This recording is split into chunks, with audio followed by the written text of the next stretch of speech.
கேளுங்கண்ணே.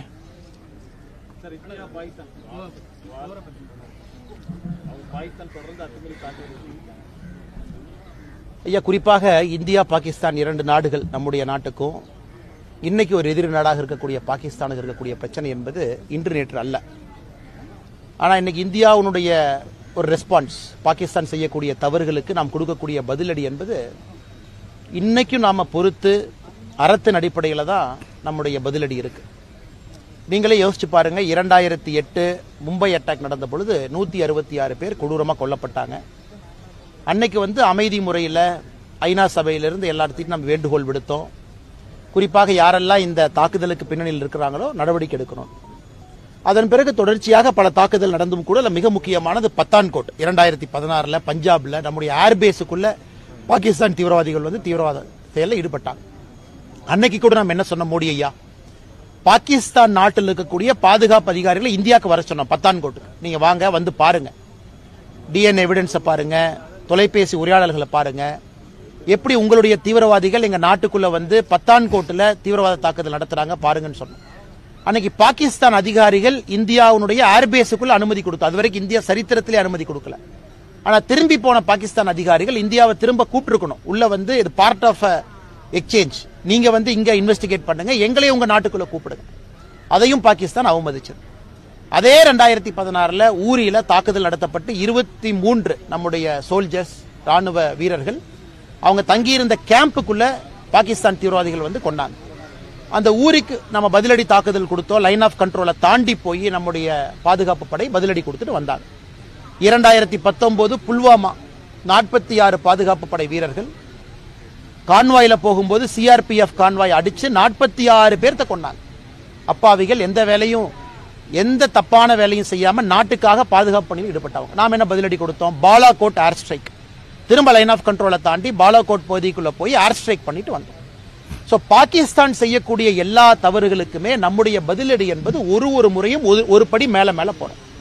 எனக்கு 2025 எல்லாத்தையும் தாண்டி பெகல்காம்ல 26 அப்பாவிகளை, 25 இந்தியர்கள், ஒரு நேபாள, அதுவும் குறிப்பாக அவங்க எந்த மதத்தை சார்ந்தவங்க, இந்து மதத்தை சார்ந்தவனா அப்படின்னு கேட்டு கொண்டிருக்கிறாங்க. அதற்கும் நம்ம பதிலடி கொடுத்தோம். அதுவும் ப்ரொபோர்ஷனேட். எப்படி கொடுத்தோம்? பாகிஸ்தான் ஆக்கிபைடு காஷ்மீருக்குள்ள 5 இடத்துல நாம குறிப்பாக தீவிரவாத மையங்கள் எங்க இருக்கோ, லஷ்கர்-இ தொய்பா, ஹிஸ்புல் முஜாஹிதீன், இது போன்ற தீவிரவாத அமைப்புகள் எங்க இருக்கோ அதை தாக்குதல் நடத்தணும். பாகிஸ்தானுக்குள்ள 4 இடத்துல தீவிரவாத அமைப்புகளை பார்த்து நம்ம தாக்குதல் நடத்தணும். அதுல குறிப்பாக லஷ்கர்-இ தொய்பாவுடைய முக்கிய தீவிரவாதிகள் இருந்தாங்க. அமெரிக்கா போன்ற நாடுகள் அந்த ப்ரோஸ்கிரைப்டு சாங்ஷன் லிஸ்ட், யாரு மேலாம் நாங்க நடவடிக்கை எடுக்க போறோம்னு சொன்னவங்க மேல நாம தாக்குதல் நடத்தி இருந்தோம். அதுவும் கூட பாகிஸ்தான்ல இருக்கக்கூடிய எந்த மிலிட்டரி இன்ஸ்டாலேஷன் நாம் அடிக்கல, பாகிஸ்தானுடைய ஏர்பேஸை நாம் அடிக்கல, பாகிஸ்தானுடைய மிலிட்டரி மேல கை வைக்கல, பாகிஸ்தானுடைய கிரிட்டிக்கல் இன்ஃப்ரா, ஒரு பவர் கிரிட்டோ, ஒரு எனர்ஜி செக்டரோ, ரோடுவேவோ, ஹைவேவோ எங்கேயும் நாம தாக்குதல் நடத்தல. நடத்திய பிறகு நாம் தெளிவாக சொன்னோம், நீங்க நடத்தின தீவிரவாத தாக்குதலுக்கு பதிலாக நாங்க உங்க நாட்டுக்குள்ள இருக்கக்கூடிய தீவிரவாத அமைப்புகள் எங்கிருந்து இந்த பெகல்காம் அட்டாக்க பிளான் பண்ணாங்களோ நாங்க அடிச்சிருக்கோம், நாங்க எக்ஸ்கலேட் பண்ணல அப்படின்னு சொன்னோம். அதன் பிறகு பாகிஸ்தான் என்ன பண்ணாங்க? அப்பாவி பொதுமக்களை பார்த்து டார்கெட் பண்ண ஆரம்பிச்சாங்க. பார்டர் ஏரியால ஷெல்லிங். இன்னைக்கு பாருங்க, காஷ்மீர்ல அசிஸ்டன்ட் கலெக்டர் ரேங்க்ல இருக்கக்கூடிய ஒருவர் கொல்லப்பட்டிருக்கின்றார். பாகிஸ்தானுடைய ஷெல்லிங்ல இன்னைக்கு காலையில் அதிகாலையில் அசிஸ்டன்ட் கலெக்டர், பிளாக் டெவலப்மெண்ட் ஆபீசருக்கு மேல் கிரேட்ல இருக்கிறவங்களை கொண்டிருக்காங்க. 20க்கும் மேற்பட்ட அப்பாவி பொதுமக்களை கொண்டிருக்கிறாங்க. வெறும் ஷெல்லிங், இன்டிஸ்கிரிமினேட். பொதுமக்களுடைய வீடு எங்க இருக்கு அதை நோக்கி ஷெல் பண்ணு, அப்பாவிகள் இறக்கட்டும். அதை தாண்டி கடந்த இன்னைக்கு 13 நாளாக லைன் ஆஃப் கண்ட்ரோலை தாண்டி ஷெல்லிங் நடக்குது. கடந்த 3 நாட்களாக 400க்கும் மேற்பட்ட ட்ரோனை நம்ம நாட்டுக்குள்ள அனுப்பி அந்த ட்ரோன் கிட்டத்தட்ட ஜம்மு அண்ட் காஷ்மீர், பஞ்சாப், ராஜஸ்தான் எல்லா பகுதிகளிலும் கூட அந்த ட்ரோன் அட்டாக் நடத்துறாங்க. சோ இந்தியா எடுத்த நடவடிக்கை என்ன? பாகிஸ்தான்ல இருந்து வந்த தீவிரவாதிகள் செய்த தவறுக்கு அந்த தீவிரவாத மையங்கள் எங்க இருக்கோ அதை நோக்கி நாம் அடிக்கிறோம். பாகிஸ்தான் திரும்ப என்ன பண்றாங்க? இந்தியாவில் இருக்கக்கூடிய அப்பாவி பொதுமக்களை பார்க்கறாங்க. அப்ப மக்கள் எல்லோரும் முடிவு செய்ய கொள்ள வேண்டும், நம்ம மேல ஒருத்த போர் தொடுக்கும் பொழுது திரும்பி நம்ம பதிலடி கொடுக்கல, நம்ம கோலை. ஆனா நம்ம மேல ஒருத்தன் போர் தொடுக்கும் பொழுது திரும்ப நாம பேச வேண்டிய கட்டாயம் இன்னைக்கு இந்தியாவுக்கு இருக்கு. இன்னைக்கும் இந்தியாவை பொறுத்தவரை இன்னைக்கு 10:30 மணி நாம் பேசிக் கொண்டிருக்கக்கூடிய நேரம் 10:30 மணிக்கு நம்முடைய முக்கியமான பிரீஃபிங் டெல்லியில அந்த 2 ராணுவ பாதுகாப்பு படை அந்த அதிகாரிகள் பெண்மணிகள் 2 பேரும் ஃபாரின் செக்ரட்டரியோட 10 மணிக்கு முக்கியமான பிரீஃபிங் இருப்பதாக நான் அறிந்தேன். அதனால் அதை நீங்க பார்க்கணும் பத்திரிகை நண்பர்கள். இந்தியாவை பொறுத்தவரை பொறுத்திருக்கின்றோம், அறத்தின் அடிப்படையில் இருக்கின்றோம். பாகிஸ்தான் செய்யக்கூடிய தவறுக்கெல்லாம் பதிலடி கொடுக்கிறோம். அதே நேரத்தில் நாம் புரிந்து கொள்ள வேண்டும், நாம $4 trillion எக்கானமி, மிகப்பெரிய பொருளாதார நாடு. பாகிஸ்தான் $360 பில்லியன், அதாவது 12ல் 1. இன்னைக்கு இந்தியாவுடைய மொத்த பொருளாதார உற்பத்தி திறன்ல 12 நாம் இருக்கோம்னா பாகிஸ்தான் 1 இருக்காங்க. சோ பாகிஸ்தானோடு சண்டை போட்டு ஜெயிச்சு நமக்கு ஒன்னும் ஆக போறது கிடையாது. நாம எந்த நாட்டினுடைய ஒரு எல்லையும் பிடிப்பதற்காக இந்த சண்டை போடல. ரஷ்யா உக்ரைன் மாதிரி போர் கிடையாது. நம்ம நாட்டின் மீது நடத்தப்பட்டிருக்கக்கூடிய தீவிரவாத தாக்குதலை வேரோடு அறுத்து எரிய வேண்டும் என்கின்ற நோக்கத்தோடு இறங்கி இருக்கின்றோம். இதுல நம்ம தமிழ்நாட்டில் இருக்கோம். தமிழ்நாட்டில் இருக்கக்கூடிய நம்முடைய பார்வை கொஞ்சம் வித்தியாசமா இருக்கும். பாரத நாட்டின் மீது பற்று நமக்கு இருக்கு. ஆனாலும் நம்ம பார்டரில் இல்ல, நம்ம பாகிஸ்தானுடைய மிசைல் ரேஞ்சில் இல்ல, நம்ம பாகிஸ்தானுடைய ட்ரோன் ரேஞ்சில் இல்ல, நம்ம பாகிஸ்தானுடைய ஷெல்லிங் ரேஞ்சில் 3 இடத்திலும் நம்ம இல்ல. ஆனா இதே இந்தியர்கள், நம்முடைய சகோதர சகோதரிகள் பார்டர் ஸ்டேட்ல இருக்கிறவங்க, ஜம்மு அண்ட் காஷ்மீர், பஞ்சாப், ராஜஸ்தான், அவங்க எல்லாருமே பாகிஸ்தானுடைய மிசைல் ரேஞ்சில் இருக்காங்க, ட்ரோன் ரேஞ்சில் இருக்காங்க, ஷெல்லிங் ரேஞ்சில் இருக்காங்க. இந்த நேரத்தில் ஒரு நாடாக ஒற்றுமையாக நாம் இருந்து நாம் இந்தியர்கள் அனைவரும் ஒரு தாய் பிள்ளையினுடைய மக்கள் என்கின்ற உணர்வோடு நாம் இருக்கணும். எல்லா இடத்திலும் கூட நமக்கு அந்த வேள்வி இருக்கணும். பாதுகாப்பு படைக்கு நாம் கொடுக்கக்கூடிய சப்போர்ட் இருக்கணும். யூனிஃபார்ம் போட்டிருக்கக்கூடிய அதிகாரிகள் எல்லோருடைய பேச்சை நம்ம கேட்கணும். ஒரு சிவில் டிஃபென்ஸ் ட்ரில் பண்றாங்க, அதை முழுமையாக நம் களத்தில் இருந்து அவர்களுக்கு நாம் ஒத்துழைப்பு கொடுக்கணும். அது நம்முடைய காவல்துறை அதிகாரிகளா இருக்கட்டும், இல்ல சிவில் டிஃபென்ஸ் வாலண்டியர்ஸா இருக்கட்டும், ஹோம் கார்டாக இருக்கட்டும், பாராமிலிட்டரி போர்சஸாக இருக்கட்டும், ஆர்மியாக இருக்கட்டும். இந்த நேரத்தில் நாம் செய்ய வேண்டிய கடமை, இந்தியர்களாக நம்முடைய அரசு சொல்லதை முழுமையா நாம செயல்படுத்தணும், கேட்கணும். பாதுகாப்பு படை அதிகாரிகள் சொல்றதை நம்ம கேட்கணும், காவல்துறை அதிகாரிகள் சொல்றதை கேட்கணும். நேற்று உதாரணத்துக்கு சென்னையில காவல்துறை ஆணையாளர் கமிஷனர் அருண் அவங்க சொல்லியிருக்கிறாங்க, பொது இடத்துல நாங்க பாதுகாப்பை அதிகப்படுத்தி இருக்கோம். அப்ப நாமளும் கேர்ஃபுல்லா இருக்கணும். பொது இடத்துல பெரிய பெரிய கூட்டமெல்லாம் நம்ம போடுறோம், தேவையா தேவையில்லையா, இந்த நேரத்தில் நாமும் அதை உணர்ந்திருக்கணும்.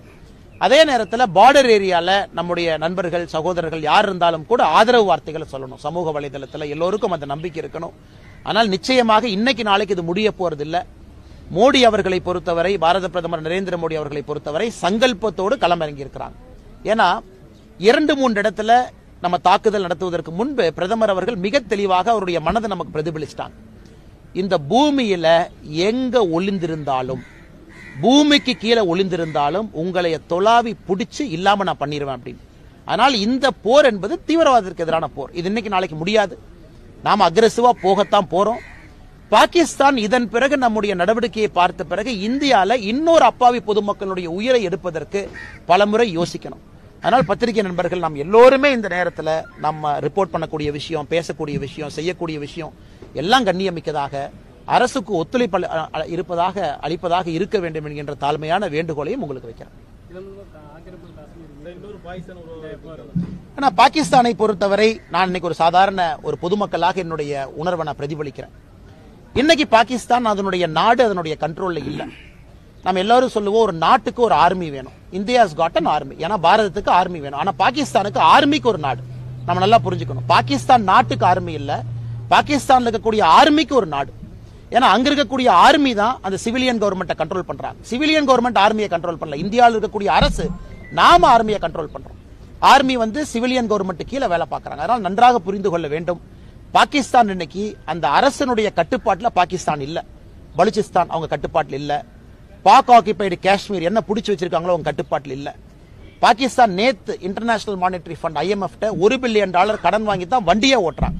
நேத்து IMF $1 பில்லியன் கடன் கொடுக்கலனா இன்னைக்கு பாகிஸ்தான் அவங்களுக்கு எலக்ட்ரிசிட்டி கிரிட்ல பவர் ஜெனரேட் பண்ற கூட காசு இருக்காது. அதனால் பாகிஸ்தானை பொறுத்தவரை அது ஒரு பெரிய நாடே கிடையாதுங்க, ஒரு சின்ன நாடு.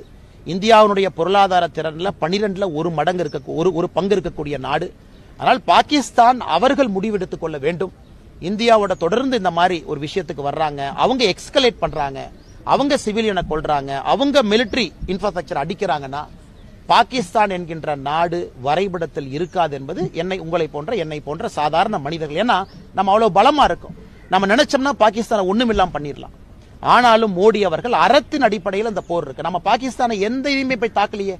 நம்ம மிசைல் விட்டு பாகிஸ்தானுடைய மிலிட்டரி இன்ஃப்ரா எதுவுமே அடிக்கல. அவங்க ட்ரோன் அடிக்கிறதுனால நமக்கு வேற வழி இல்ல.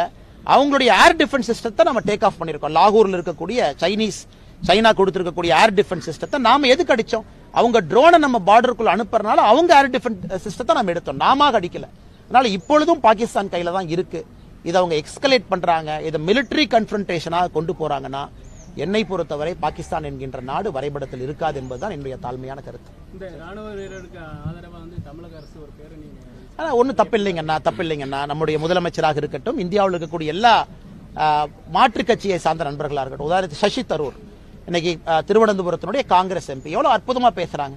இன்டர்நேஷனல் மீடியா எல்லாம் பாருங்க, ஸ்கை நியூஸ்ல, பிபிசியில மிக அற்புதமாக இந்திய அரசு எடுத்திருக்கக்கூடிய நடவடிக்கை என்ன நாம செய்யறோம், எதுக்கு செய்யறோம் அப்படிங்கறத ஒரு காங்கிரஸ் கட்சியை தான் சசி தரூர் அவங்க பார்லிமெண்ட்ல இன்னைக்கு எக்ஸ்டர்னல் அஃபேர்ஸ் அந்த ஸ்டாண்டிங் கமிட்டி சேர்மனா இருக்கிறாங்க. இருந்தும் இன்னைக்கு கட்சியெல்லாம் தாண்டி சசி தரூர் நிற்கிறாங்க. அது நம்முடைய காங்கிரஸ் கட்சியை சார்ந்த சில முதலமைச்சர்களாக இருக்கட்டும், மாற்றுக் கட்சி நண்பர்கள் ஓவாசி எடுத்துக்கலாம். நமக்கும் அவர்களுக்கும் எம்ஐஎம் கட்சியினுடைய தலைவர் எத்தனையோ மாற்று கருத்துக்கள் இருந்தாலும் பாகிஸ்தானை எதிர்க்கக்கூடிய விதத்துல எல்லாரும் ஒன்னா இருக்கிறாங்க. ஆல் பார்ட்டி மீட்டிங்ல எல்லா கட்சியும் ஒன்னா இருக்கிறாங்க, திமுக உட்பட. அதனால் தமிழகத்துல முதலமைச்சர் அவர்கள் ஒரு பேரணி எடுக்கிறேன், முன்னாள் ராணுவ வீரர்களை கூட அழைச்சிட்டு போறேன், நான் இதை செய்ய போறேன் அப்படின்னா அது வரவேற்கிறது தான், தவறு கிடையாதுங்கண்ணா. அதே நேரத்தில் முதலமைச்சர் அவர்களும் இந்திய அரசுக்கு இந்த நேரத்தில் முழுமையாக தன்னுடைய கோஆபரேஷனை கொடுக்கணும் அப்படிங்கிறதும் என்னை போன்ற மனிதர்களுடைய ஒரு வேண்டுகோள், ஒரு எதிர்பார்ப்பு. தமிழக அரசு இந்த 4 ஆண்டு சாதனை தொடரட்டும் பல்லாண்டுன்னு சொல்லி கொடுத்திருக்காங்க. சாதனை எப்படி ஆனா 4 ஆண்டு சாதனைகளை பொறுத்தவரை இன்னைக்கு நாம விலாவரியா பேசணும்னா அதுக்கு ஒரு தனி பிரஸ் மீட் வச்சு பேசணுங்கண்ணா. இது வேதனையான 4 ஆண்டுகள். பொருளாதாரத்தில் தமிழ்நாடை பொறுத்தவரை பின்னோக்கி போக ஆரம்பித்திருக்கின்றோம். இன்னைக்கு இதை பேச வேண்டாம்னு நினைக்கிறேங்கன்னா, இன்னைக்கு இருக்கக்கூடிய சூழ்நிலை, நாட்டினுடைய சூழ்நிலை, இந்தியா பாகிஸ்தான் இந்த போர் மூலக்கூடிய அந்த அபாயமான இந்த சூழ்நிலையில் இன்னைக்கு பேச வேண்டாம்னு நினைக்கிறேங்கன்னா, நிச்சயமா பத்திரிகை நண்பர்களை இதெல்லாம் முடிஞ்சதுக்கு அப்புறம் நாம் பேசும்போது, இன்னைக்கு நாம் பேசும்போது அது பொலிட்டிக்கல் அட்டாக் அது மாறிச்சுன்னா தப்பா போயிடும். நம்ம ஆதாரத்தின் அடிப்படையில் பேசினாலும் இன்னைக்கு அந்த அரசியல் பேசுறாங்கிற கெட்ட பேர் எனக்கு வந்துடும். நிச்சயமா வருகின்ற காலத்தில் நம்ம இதை பத்தி டீட்டெயிலா பேசுவோம். நன்றி.